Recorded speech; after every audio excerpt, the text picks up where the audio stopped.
네, 안녕하십니까. 네, 5월, 6월, 심화 가정 들어가겠습니다. 심하기 때문에 시험에 주로 나오는 걸 중심으로 해서 설명을 드릴게요. 자, 페이지 19페이지 갑니다. 19페이지 챕터 1 권리 변동 뭐라고 되어 있습니까? 일반 되어 있습니다. 자, 이 권리 변동은 세 가지를 얘기합니다. 발생, 변경, 소멸. 그래서 20페이지 가시면 권리 변동 모습이 쫙 나와 있습니다. 권리 변동은 권리가 뭐 하는 경우 발생한다, 그 다음 뭐 한다, 변경한다, 소멸한다. 자, 그래서 이 중에서도 그 발생 중에서도 거기 원시 취득하고 무슨 취득, 승계 취득 있죠. 요걸 좀 정리해 둘 필요가 있습니다. 원시 취득과 무슨 취득, 승계 취득. 그래서 원시 승계 취득 차이점이 뭐냐면 요건 처음 취득이고 이어 취득인데 거기 21페이지 보시면 거기 뭐 설명이 나와 있을 거예요. 박스에 승계하고 원시. 그러면 요 두 가지를 비교할 때 떠오르는 것이 가장 좋은 건 뭐냐면 이게 가장 좋습니다.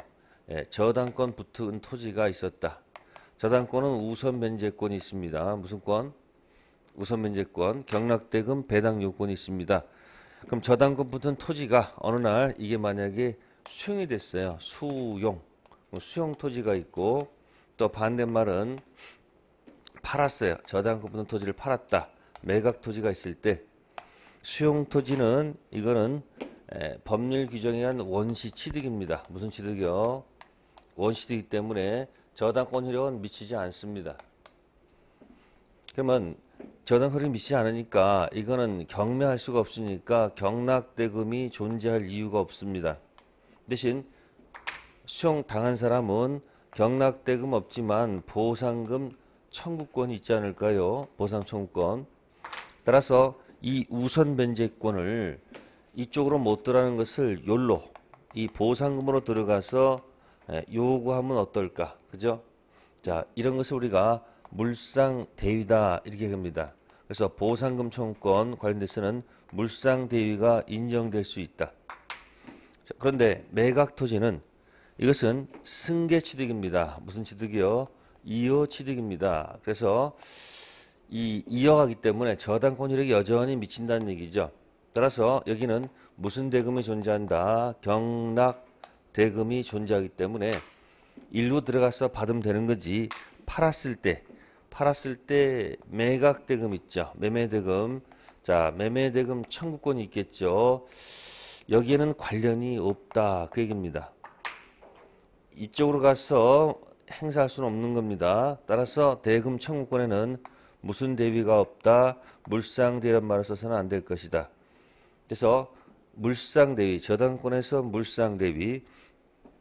그래서 거기 보시면은 21페이지 보시면은 2번 권리의 변경에서 거기 밑에 내용의 변경 중 질적 변경이 있어요. 질적 변경.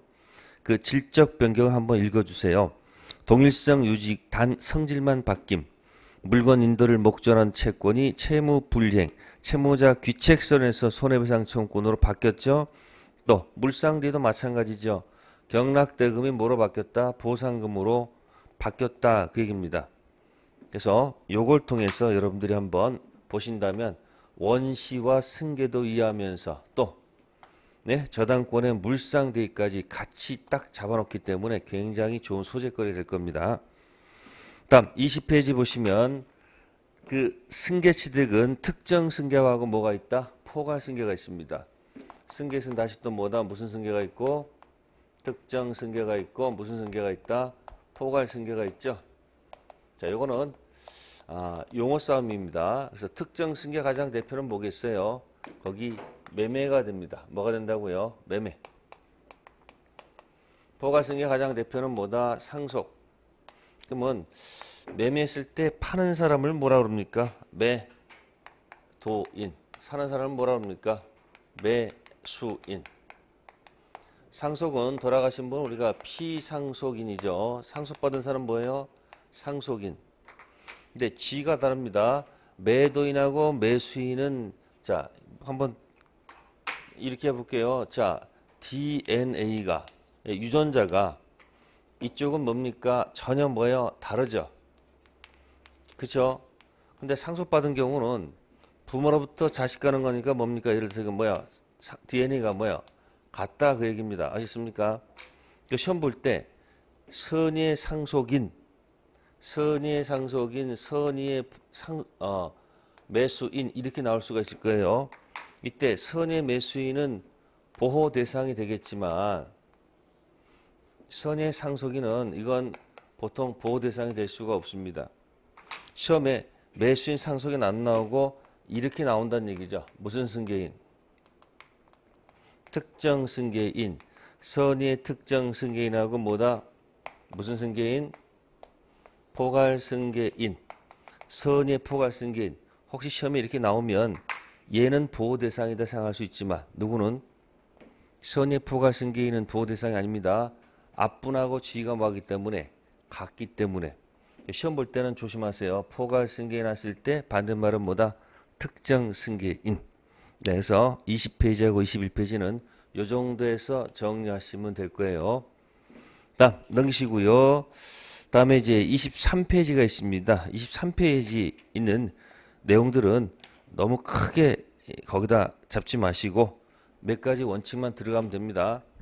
자, 권리가 변동한다 이렇게 잡았어요. 권리가 변동한다. 그럼 변동할 때는 뭔가 행위가 있어야 되거든요. 행위. 그래서 키워드는 법률 행위입니다. 그럼 법률 행위인 것하고 아닌 것 이렇게 나눠지거든요. 그러면 나눌 때는 기준이 있어야 되겠죠. 그 기준이 뭐냐면 의사표시라고 하면 돼요. 의사표시 있는 거 없는 거. 그래서 왼쪽 따라서 날아가면 의사표시 들어가 있는 법률 행위란 권리변동과 의사표시가 없는 법률 행위 아닌 권리변동 두 가지입니다. 그래서 이 의사표시 소속은 법률 사실 뭐라 한다? 법률 뭐다? 사실. 법률 행위 소속은 뭐다? 법률 요건. 권리변동은 뭐다? 법률 뭐다? 효과. 뭐 요 정도에서만 기억하시면 돼요. 뭐 구체적으로 이거 가지고 시험을 뭐 크게 내지는 않습니다. 그럼 거기서 예가 나와 있네요. 매매 예가 나와 있습니다. 그래서 청약, 승낙은 뭐고? 팔겠다, 사겠다. 그죠? 팔겠다, 사겠다라는 것은 뭐예요? 의사 표시고 청약, 승낙에서 무슨 계약이 체결되면 매매 계약이 체결되면 법률 행위가 되고요. 그 다음에 매매 계약 되면 서로 뭐 달라? 이쪽은 대금 달라. 이쪽은 뭐예요? 네, 재산권 달라. 자, 이런 형태가 채질 겁니다. 그래서 청약, 승낙은 의사표시, 매매 계약은 법률행위, 돈 달라, 물건 달라는 권리 변동 효과입니다. 그래서 법률 요건을 크게 두 가지로 나눈다는 거죠. 법률 요건을 크게 뭐하고 뭐로 나눈다? 네, 법률행위 뭐야? 인 것하고 법률행위 뭐다? 아닌 것 두 가지 나누는 것 뿐이에요. 따라서 맨 밑에 보시면은 23페이지 가로 1번의 법률 요건. 자, 동그라미 3번 체킹. 첫째, 행위자가 원하는 대로 효과가 발생하는 법률 행위. 둘째, 행위자가 원하든 원하지 않든 법률 규정에서 효과가 발생하는 법률 행위 아닌 그 밖의 모든 것. 자, 그래서 두 가지 형태로 나눠서 본다는 것 보시면 돼요. 자, 다음 페이지 24페이지에 다음 페이지 보시면 그 중앙 따라서 법률 요건 있죠? 법률 행위인 것하고 법률 행위 아닌 것들 그 정도에서 기억하시고 밑에 보충학습의 법률 사실 분류는 굳이 보지 마십시오. 머리 아프니까 안 봐도 상관없습니다. 자, 넘기시고 27페이지 1장 강의 노트 정리한 거 C 체킹하세요. C 권리 발생, 원시취득, 승계취득 1번, 2번 읽으시고요. 특히 3번 점유취득 시효는 승계취득이 아니고 뭐다? 원시취득. 그게 판례 태도입니다. 3번 체킹하시고 C만 집중하시면 되겠습니다.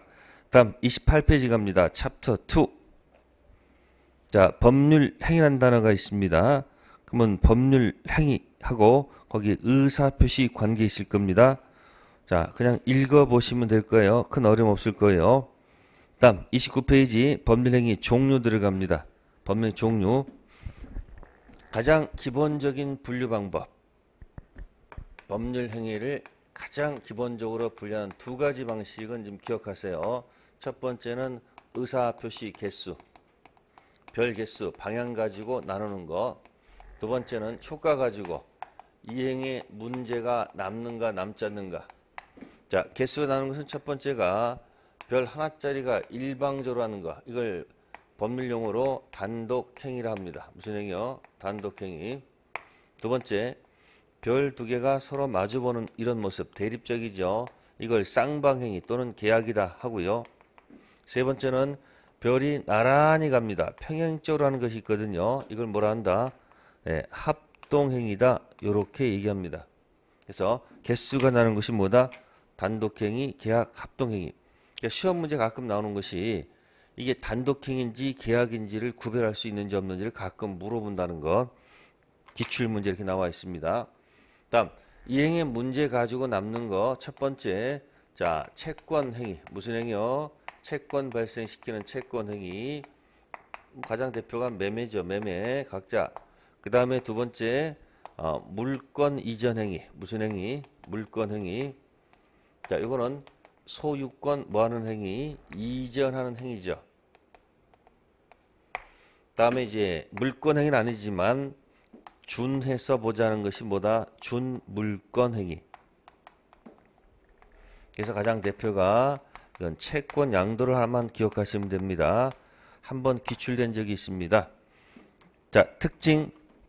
요 채권행위는 아직도 이행의 문제가 남아 있습니다. 그래서 채권행위는 채권에 대해서 채무를 이행할 의무가 남아있기 때문에 의무 부담 행위다 이런 말을 써줘요. 그 다음에 물권행위하고 준물권행위는 이행의 문제가 남아있지 않습니다. 그래서 이거는 처분행위다 이런 말을 써줍니다. 처분행위. 이 중에서 구별한 이유는 다른 게 없습니다. 채권행위는 뭐가 없어도 처분권이 없어도 처분권 없는 자가 자 채권행위를 하더라도 약속 정도 관계없습니다. 채권행위는 그래도 유효해요. 그러나 처분권 없는 사람이 처분권 없는 자가 소유권 넘겨주는 물권행위를 한다. 용서가 안 됩니다. 이건 무효가 됩니다.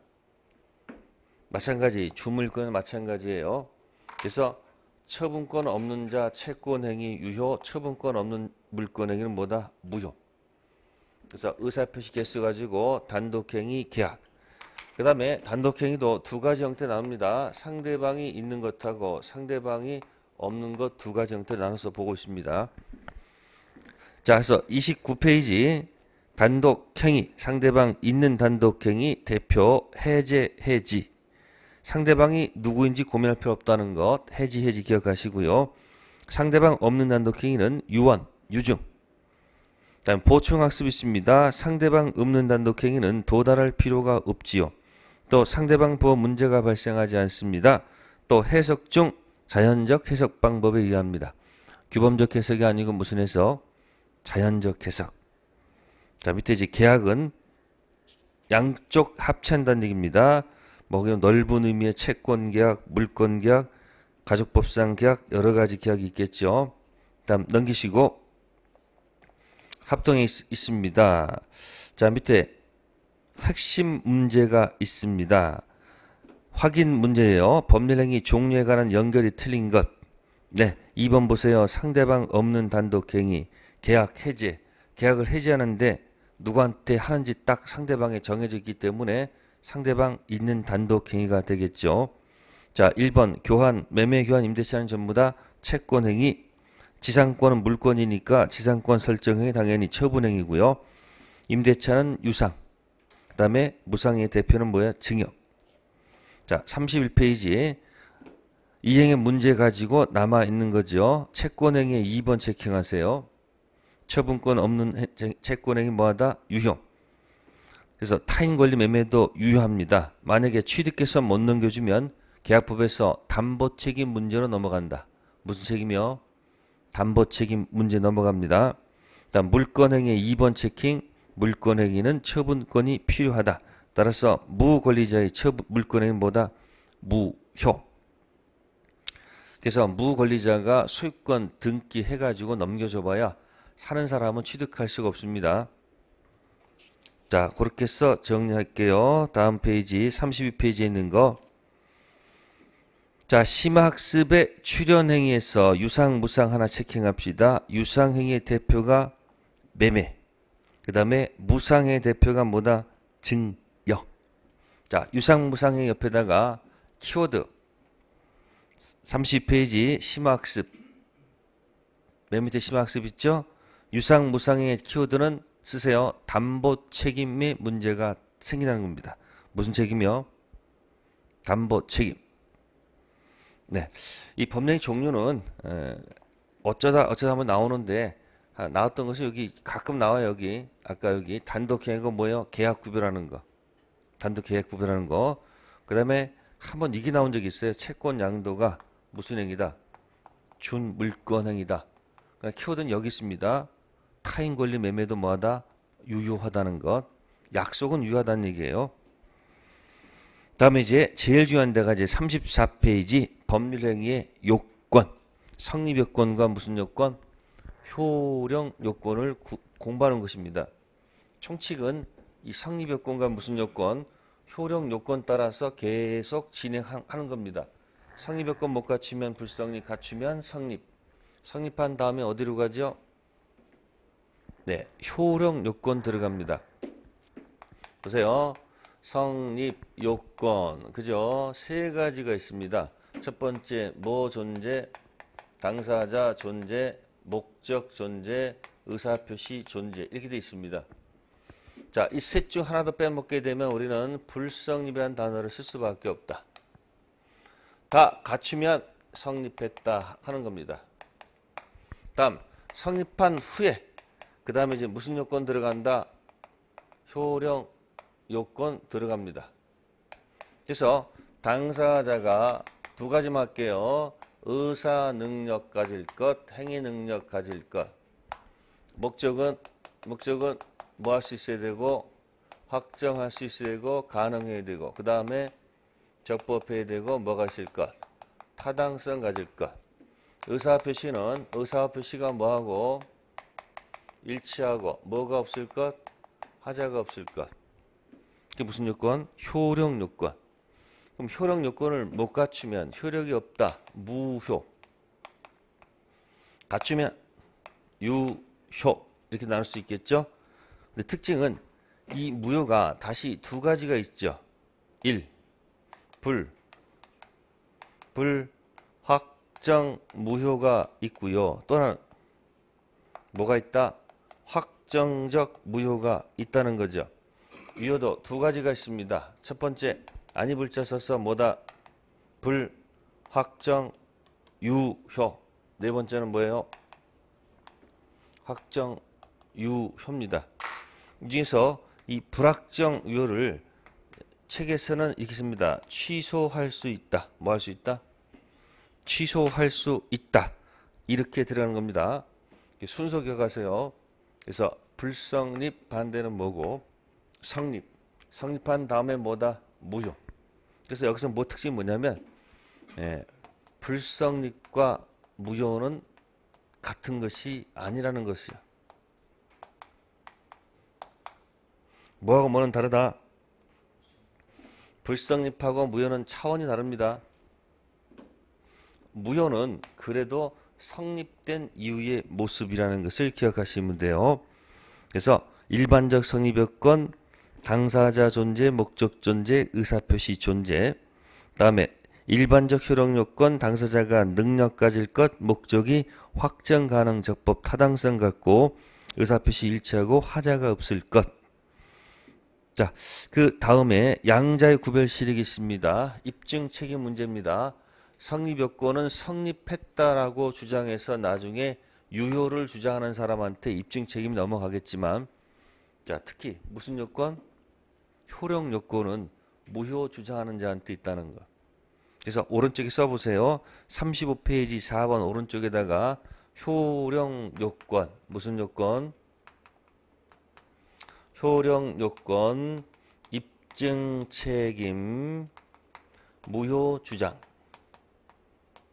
이렇게 딱 하나 적어 놓으세요. 효력 요건 입증 책임 누구한테 있다? 무효 주장. 나중에 요거 굉장히 많이 써먹을 거예요. 효력 요건 입증 책임 무효 주장. 성립 요건은 굳이 물을 필요가 없어. 왜? 성립한 다음에 효력을 논의하는 것이니까 시험 문제 내는 것은 성립 요건이 아니고 무슨 요건이에요? 효력 요건이다. 그런 얘기죠. 그럼 이제 책이 순서 따라 갑니다. 자, 35페이지 보충학습 능력 나오죠? 네? 여기 나오죠, 여기. 권리 능력, 의사 행력 나오지 않습니까? 그럼 책 순서에 따라 가는 거예요. 그럼 결론부터 할게요. 의사 능력이 없으면 당사자가 이야기는 성립이에요. 자, 효력 들어가면 능능이에요. 무슨 능력? 의사 능력과 무슨 능력? 행위 능력이 있는데 결론이에요. 의사 능력 없으면 여기 2번이라는 얘기예요. 뭐다? 확정 무효입니다. 아시겠습니까? 한편 행위 능력 없는 자는 세 가지가 있습니다. 미PP라고 합니다. 뭐라 한다고요? 미PP. 자, 이런 자들의 법률행위 문제는 3번입니다. 뭐 할 수 있다? 취소할 수 있다. 뭐 할 수 있다? 그래서 행위 능력 없는 자를 이제 법전에서는 제한 능력자다 이렇게 표현합니다. 무슨 자요? 제한 능력자. 그래서 제한 능력자가 나오면 행위 능력 뭐다? 미PP. 이런 자들 행위는 뭐다? 무효가 아니고 뭐다? 취소. 자, 보충 학습에서는 그렇게 결정합니다. 다른 거 신경 쓰지 마시고요. 그냥 미PP는 뭐다? 뭐 할 수 있다? 취소할 수 있다 해서 정리하면 돼. 다른 거 없어요. 자, 37페이지 갑니다. 이제 목적이 나옵니다. 내용이 나옵니다. 그러면 목적의 성립이, 그죠? 효력을 갖추려면 거기 첫 번째 뭐 할 수 있다는 거죠? 확정할 수 있어야 됩니다. 뭐 할 수 있다고요? 확정. 이 확정은 당시 확정 또는 장차 확정돼도 좋다. 만약에 확정할 수 없다면 이거는 효력이 2번으로 결정한다. 별거 없습니다. 당시 확정 또는 장차 확정. 다음 실현 가능이 있어야 됩니다. 가능해야 됩니다. 자, 가능하지 않는다는 것은 뭐죠? 불가능이라고 합니다. 그래서 이 불가능은 두 가지가 있습니다. 원시적 불능이 있고요. 무슨 불능? 원시적 불능이 있고 무슨 불능이 있다? 후발적 불능 두 가지로 나눈다. 자, 원시적 불능은 계약은 성립했지만 효력은 없습니다. 뭐로 평가한다? 무효. 그래서 여러분들이 38페이지 보시면 원시적 불능 나올 거예요. 그죠? 원시적 불능은 무효. 자, 무효이지만 여기서는 이런 타이틀을 가지고 논의합니다. 뭐 가지고? 계약 뭐다? 계약 무슨 과실? 체결상 과실이라는 타이틀을 가지고 논의를 할 것이다. 이제 계약법에서 나오는 이야기고요. 한편 이거랑 비교되는 게 뭐냐면 요건 이제 전부 불능이라고 해요. 그래서 이거랑 비교하는 것이 뭐가 있냐면은 원시적 객관적 일부 불능일 때는 이때는 수량부적 일부 매실 매도인의 무슨 책임? 담보 책임이라는 것이 있어요. 그걸로 논의를 하는 경우도 있다는 거예요. 차이점. 그다음에 후발적 불능은 이건 계약은 이건 유효한 겁니다. 뭐하다? 유효하지만 그 매도인의 규칙사 유무에 따라서 자, 그래서 매도인한테 잘못이 있으면 자, 매도인이 채무자예요. 매도인이. 네. 채무자한테 잘못이 있으면 이건 채무 불이행 문제로 다룹니다. 채무 불이행.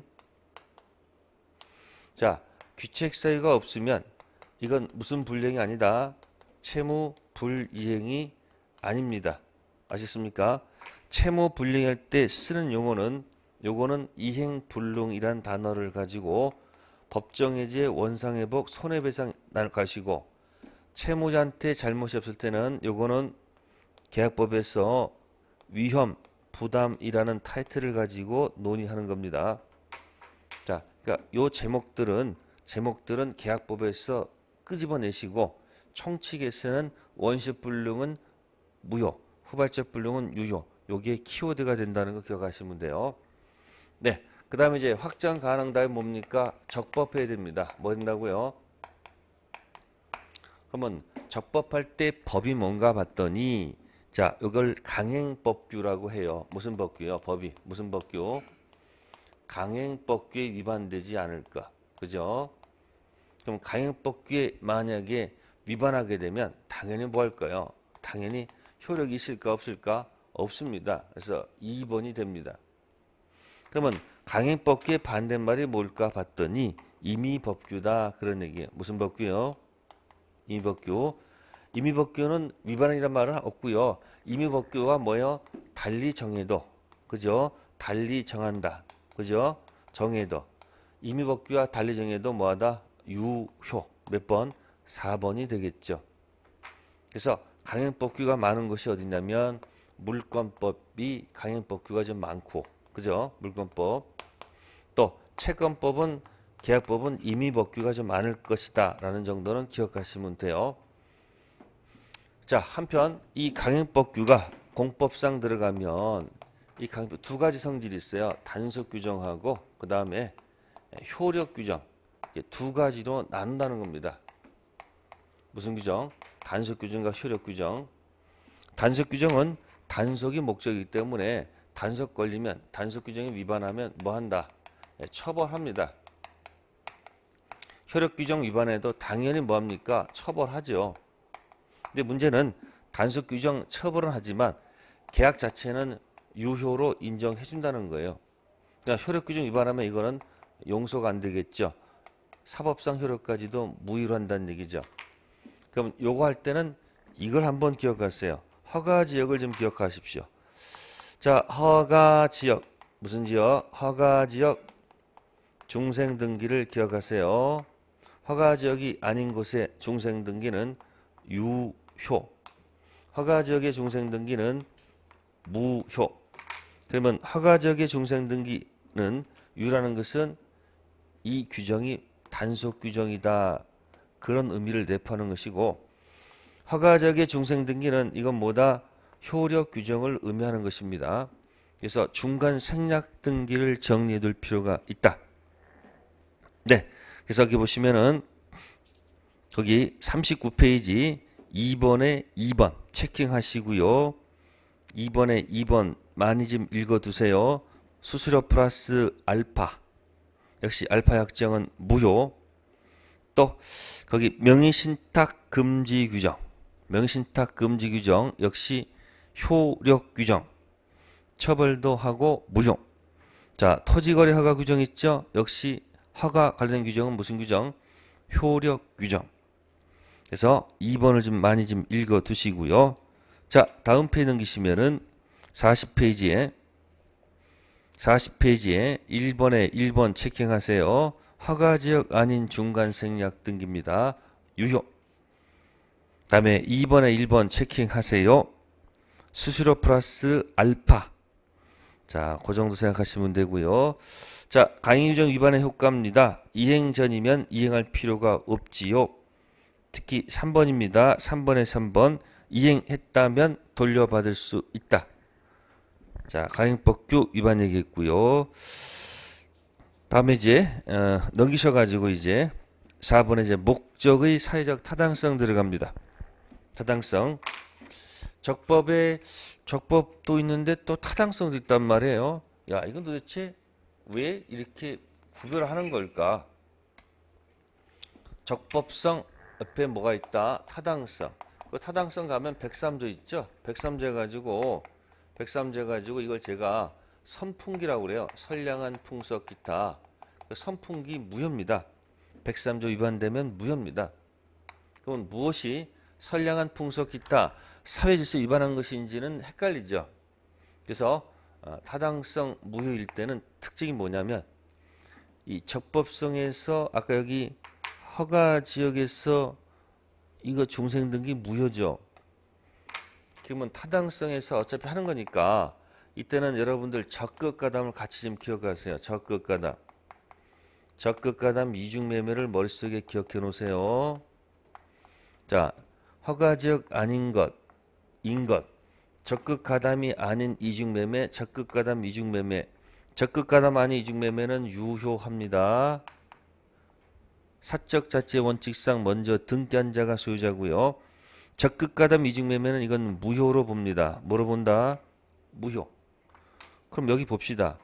여러분들 이쪽에 허가지역 중생등기 무효 이 말하고 적극 가담 이중매매 무효할 때 적극 가담 이중매매 무효는 이건 남의 가슴에 못질하는 거예요. 보세요. 갑이 부동산을 갖다가 이렇게 팔았을 때, 자, 을이 병한테 이렇게 파는 경우는 이건 등기 빼먹고 등기 일로 가잖아요. 이건 제목이 중생 등기가 돼요. 무슨 등기요?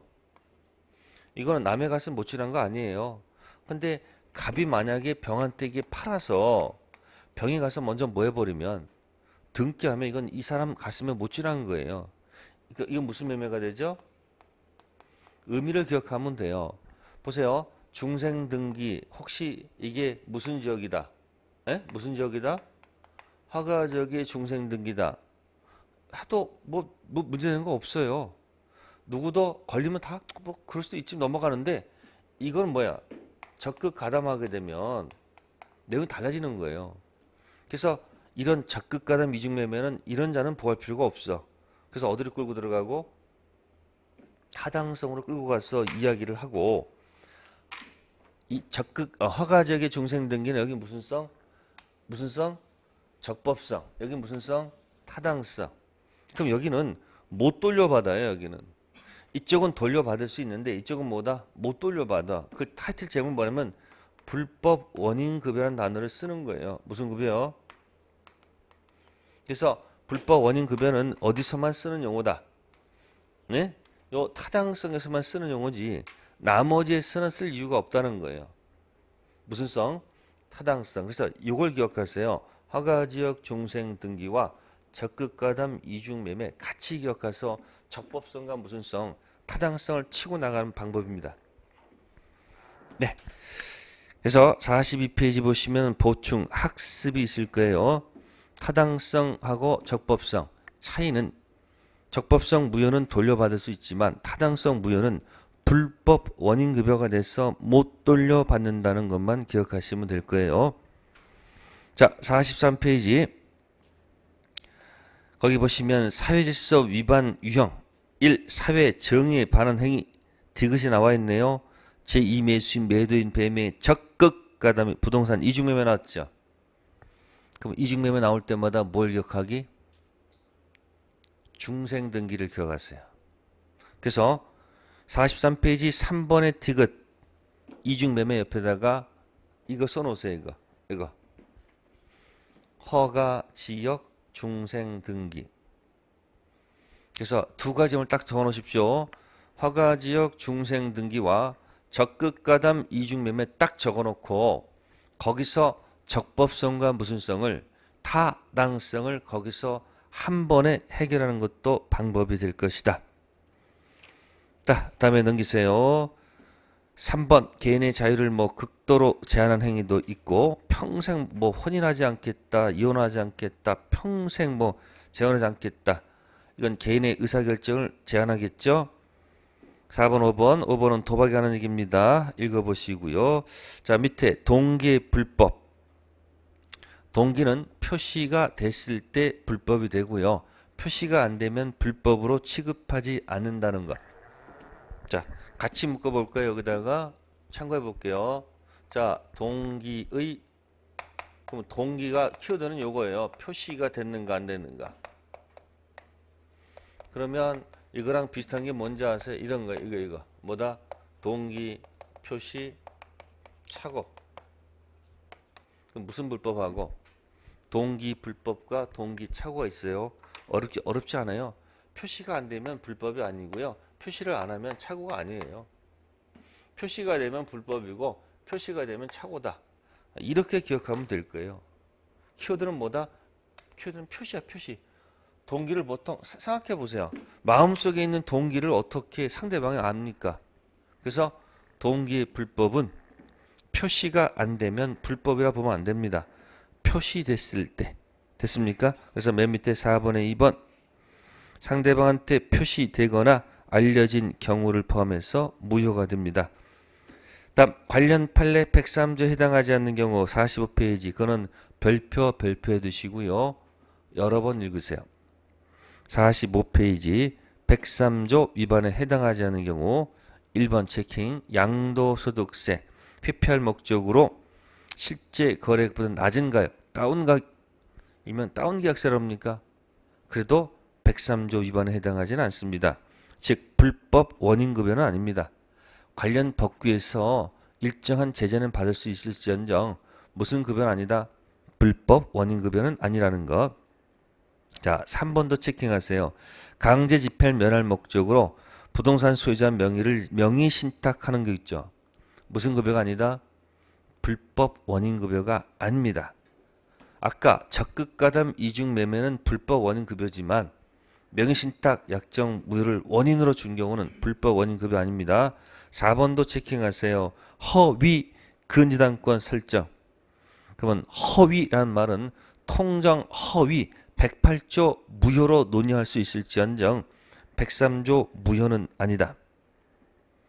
5번은 비자금 소극적 은닉이란 말이 있을 거야. 소극적으로 은닉했으니까 굳이 103조 무효로 볼 수는 없다. 그런 얘기예요. 자, 밑에 5번 사유수 위반에 효과 있습니다. 가장 중요한 것은 1번의 니은 불법 원인급여에 해당했을 때는 반환받을 수가 없다. 그럼 여러분들 여기까지 했을 때 불법 원인급여는 딱 어디만 불법 원인급여예요? 여기만. 이쪽으로 오는 게 낫겠다. 여기만 무슨 급여예요? 불법 원인급여고 나머지 건 전부 다 불법 원인급여가 아니에요. 그래서 위반 효과. 그 다음에 넘기시면 이제 46페이지에 746조가 나오죠. 꼭 좀 읽어두세요.